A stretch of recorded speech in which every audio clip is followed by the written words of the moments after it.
इमरान खान आपके best friend है? अभी भी है। वो नाराज है, मैं उनसे नाराज नहीं हूँ। सुहेल वड़ाई साहब ने मुझे कहा कि यार आपकी इतनी दोस्ती है, इतना ताल्लुक है, वो उससे तो इमरान खान को तो किसी के दुख सुख में शरीक होने का शऊर ही नहीं है, और आपके वो वालिदैन के जनाजे पे आया, आपकी बेटी की शादी पे जी, आया, मुझे मालूम। मुलाजमत से बरतरफी का और सरकारी घर खाली करने का 24 घंटे के अंदर नोटिस मिला हो।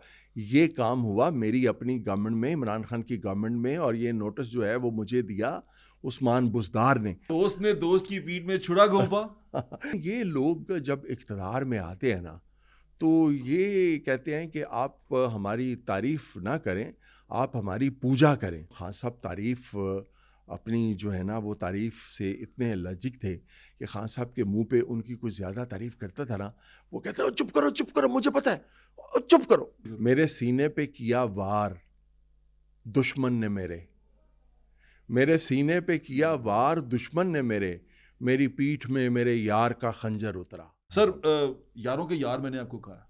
पहला सवाल ही ये है, सियासत में आपका बेस्ट फ्रेंड कौन है? Best friend. सियासत में मेरा जो बेस्ट फ्रेंड है वो अब भी मेरा बेस्ट फ्रेंड है, गो कि वो मुझसे नाराज़ इस वजह से है कि जब वो इक़्तिदार में थे तो हम उन्हें कुछ काम की बातें बताते थे, वो उस पे अमल नहीं करते थे, और फिर हमें मजबूरन उनके ख़िलाफ़ लिखना पड़ता था, उनकी नाकस पॉलिसियों के ख़िलाफ़। कौन है बेस्ट फ्रेंड? क्योंकि वो इमरान खान है। इमरान खान आपके बेस्ट फ्रेंड है? अभी भी है। अच्छा। वो नाराज़ है, मैं उनसे नाराज़ नहीं हूँ। वो आपकी तनकीद की वजह से आपसे नाराज हुए? 100% ऐसे ही है। क्यों की तनकीद आपने? इसलिए कि एक बहुत तवील जद्दोजहद की थी हमने, 24 साल की जद्दोजहद थी, और हमें ये तो नहीं पता था कि इतनी तवील जद्दोजहद का नतीजा जो है वो ये निकलेगा कि वो पंजाब में उस्मान बुज़दार को वज़ीर आला बना देंगे, और फिर उससे जो ख़राबियाँ पैदा हुई, फिर जो वफाकी काबीना उन्होंने बनाई, उसमें ठीक है जो उनको इक़्तिदार में लेके आए थे उनका कोटा होना चाहिए। हर दौर में वो अपना कोटा रखते हैं वो लोग, लेकिन मतलब पीटीआई के जो ओरिजिनल चेहरे थे जिन्होंने इमरान खान के साथ मिलकर जद्दोजहद की थी, मेहनत की थी, पीटीआई को बनाया था, वो चेहरे काबीना में बहुत कम थे। तो तब्दीली का जो पहला ख्वाब था वो तो यहीं पे चकनाचूर हो गया। फिर उसके ये बाद बात आपने उनको उस दौर में बताई, यानी जब वो थे वजीर आजम थे तो आपके साथ गुफ्तगू? साथ साथ बताते रहे, साथ, बल्कि मैंने उनके इक़्तिदार के 3 महीने बाद पहला कॉलम उनके ख़िलाफ़ लिखा। उन्होंने कुछ कहा नहीं? नहीं, उन्होंने तो कुछ नहीं मुझे कहा। उस कॉलम पे सुहेल वड़ाई साहब ने मुझे कहा कि यार आपकी इतनी दोस्ती है, इतना ताल्लुक़ है, वो उससे तो इमरान खान को तो किसी के दुख सुख में शरीक होने का शऊर ही नहीं है, और आपके वो वालिदैन के जनाजे पे आया, आपकी बेटी की शादी पे जी, आया, मुझे मालूम। तो आपको अभी थोड़ा लिहाज करना चाहिए और उसको थोड़ा मौका देना चाहिए। 1 साल फिर मैंने सुहेल वड़ाई साहब के कहने पे उनके बारे में कुछ नहीं लिखा। मैंने उम्रे पे कॉलम लिखे, मैंने और जो हमारे सोशल किस्म के इश्यूज़ है उस पे मैंने कॉलम लिखे खान साहब। लेकिन 1 साल के बाद जब खराबियाँ बढ़ती चली गईं, फिर मैंने उनके ख़िलाफ़ उनकी पॉलिसियों के ख़िलाफ़ मैंने लिखा, और वो मुझे अक्सर कहते थे कि जब तुम मेरे से बात कर सकते हो तो लिखते क्यों हो? और मैं उनसे कहता था लिखता उस वक्त हूँ जब आपसे बात करने का कोई नतीजा नहीं निकलता, कोई असर नहीं होता। ऐसा हुआ कि आपने कुछ बताया और उस पर नतीजा ना निकला हो? बिल्कुल। मैं कोई ऐसी स्पेसिफिक चीज़ है? मैं ऑन द रिकॉर्ड आपको एक बात बताता हूँ, शायद इससे पहले मैंने कभी नहीं की। ये जब इन्होंने बनाया इसको चीफ इलेक्शन कमिश्नर, ये मौजूदा जो इनके राजा साहब। सुल्तान सिकंदर राजा जो इनके गिट्टे गोडों में बैठा, और इनकी जमात के भी, इनको जब उन्होंने चीफ इलेक्शन कमिश्नर बनाया तो मैंने इनको कॉल्स की, और बार बार कॉल्स की। हालांकि मेरा ये बिल्कुल भी तरीका नहीं है कि आप दूसरी बार किसी को कॉल करें, आप ऐसे ही छोड़ देते हैं, उसकी जवाबी कॉल आ जाती है।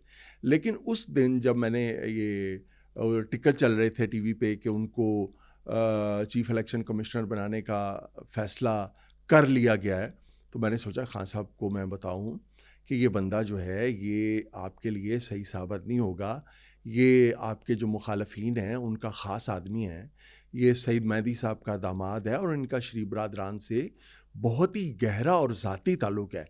तो चूँकि वो कहीं से ऊपर से नाज़ल हुआ था, और वो उस वक्त जहाँ से वो नाज़ल हुआ था वो उस वक्त खान साहब के बड़े दोस्त थे, और आपने ये कहा और वो खान साहब के ऐसे दोस्त थे कि तब खान साहब कहा करते थे कि आईएसआई अगर लोगों के फ़ोन टेप करती है तो बिल्कुल ठीक करती है। जी, कहा कर ये देखे ना उनके वो, तो खान साहब ने मुझे कहा कि नहीं जी, वो तो बड़ा कमाल का आदमी है, वो चीफ सेक्रेटरी रहा है उधर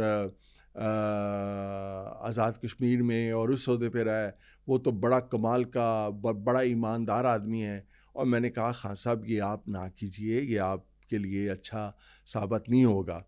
और खान साहब ने उन्हें चीफ इलेक्शन कमिश्नर बनाया, वो मजबूर थे ज़ाहिर है। और भी बुज़दार पे आपने नहीं कभी कहा कि उसको क्यों बनाया, फ़ोन करके? बुज़दार के साथ तो मेरा मामला इतना ख़राब था, ये जो हमारे दुनिया चैनल के भाई हैं हसन रज़ा, जी जी, ये इस बात के गवाह हैं कि मैंने बेशुमार हुक्मरानों के उनकी नाकस पॉलिसियों के ख़िलाफ़ कॉलम लिखा, लेकिन कभी ये नहीं हुआ, हाँ छोटे मोटे नोटिस मिलते रहे, कभी ये नहीं हुआ कि मुझे मुलाजमत से बरतरफ़ी का, जो कि मैं एक सरकारी यूनिवर्सिटी में पढ़ाता हूँ जर्नलिज्म का, मुलाजमत से बरतरफ़ी का और सरकारी घर खाली करने का 24 घंटे के अंदर नोटिस मिला हो।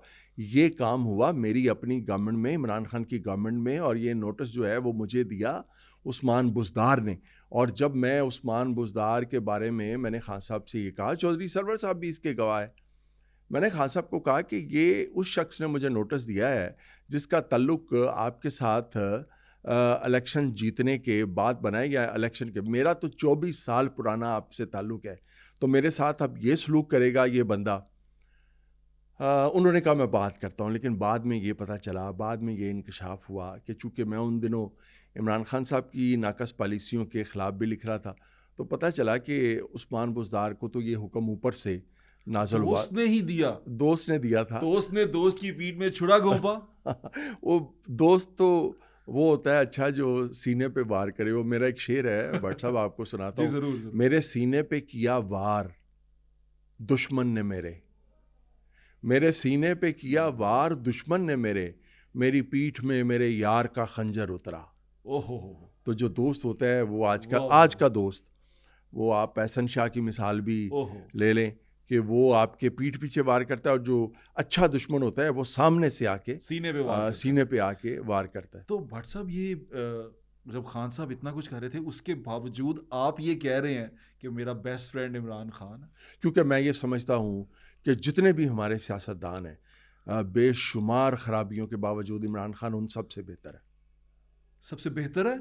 जितने हमारे कानों का कच्चा होना बेहतरी की वो चीज़ है, क्योंकि मुझे ऐसा लगता है कि आपकी बातें सुन के वो कानों के कच्चे थे। अगर वो 100% वो कानों का कच्चे थे, तो ये जो अभी बैठे हुए हैं ये तो बहुत ही कच्चे हैं।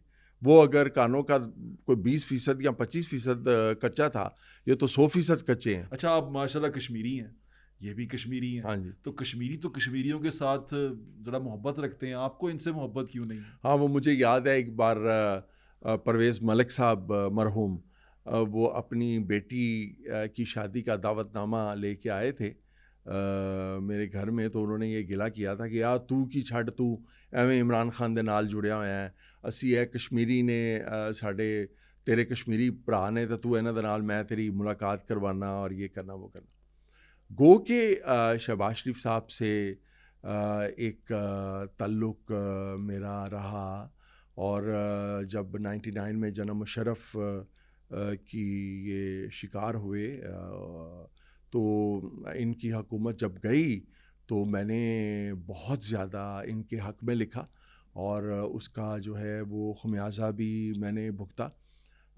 मैं ये बरमला कहता हूँ, आप शहबाज शरीफ साहब से तस्दीक कर लें इसकी, कि शहबाज शरीफ जब सऊदी अरब से लंदन गए थे इलाज के लिए, तो लंदन जाके जो उन्होंने पहली तकरीर की थी, वो तकरीर मैंने उन्हें लिख के दी थी। शहबाज शरीफ की लंदन में पहली तकरीर मैंने लिख के दी थी शहबाज शरीफ साहब को। यानी उनसे भी दोस्ती आपकी इतनी? ये मैं इतनी थी, लेकिन ये लोग जब इक़्तिदार में आते हैं ना, तो ये कहते हैं कि आप हमारी तारीफ़ ना करें, आप हमारी पूजा करें।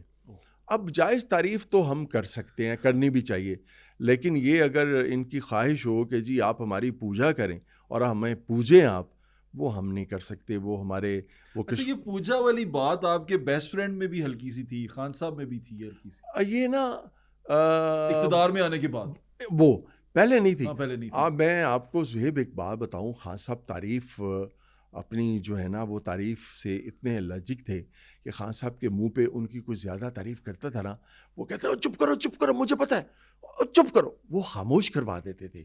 लेकिन इक़्तिदार के बाद शायद ये कोई हुक्मरानी तकाज़ा होता है कि जब कोई हुक्मरान बनता है, वो इतना इसके रसिया हो गए कि वो तो मेरा ख़्याल है कि इनके बराबर-बराबर ही थे, इनके